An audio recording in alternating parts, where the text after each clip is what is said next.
এক গ্রামে ছিল এক লোভী গোয়ালা। তার নাম ছিল গোপাল।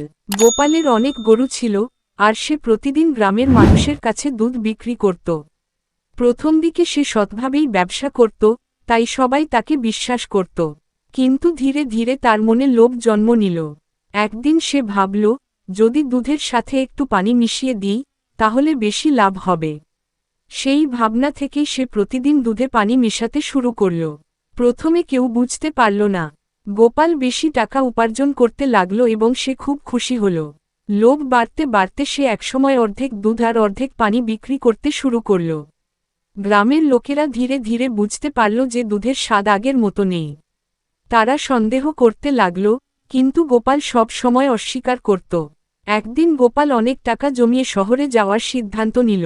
সে ভাবল, এই টাকা দিয়ে আমি আরও গরু কিনব, তখন আমি আরও ধনী হব। সে সব টাকা একটি থলিতে ভরে কাঁধে নিয়ে রওনা দিল। পথে যেতে যেতে তাকে একটি নদী পার হতে হল। নদীর উপর একটি সরু বাঁশের সাঁকো ছিল।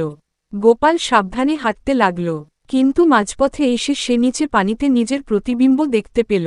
সে ভাবল, ওই তো আরেকজন লোক, তার কাছেও তো অনেক টাকা আছে। যদি সেটা আমি নিতে পারি, তাহলে তো আরও ধনী হব। এই লোভে পড়ে সে নিজের প্রতিবিম্বের দিকে ঝাঁপ দিল। সঙ্গে সঙ্গে সে সাঁকো থেকে নিচে পড়ে গেল। তার টাকার থলি পানিতে ভেসে গেল, আর সে কষ্ট করে কোনোমতে প্রাণ বাঁচিয়ে তীরে উঠল। সব টাকা হারিয়ে গোপাল খুব দুঃখ পেল। তখন সে বুঝতে পারল তার লোভই তাকে সর্বনাশের দিকে নিয়ে গেছে।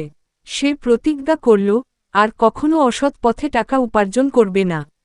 এরপর থেকে গোপাল আবার সৎভাবে দুধ বিক্রি করতে লাগল।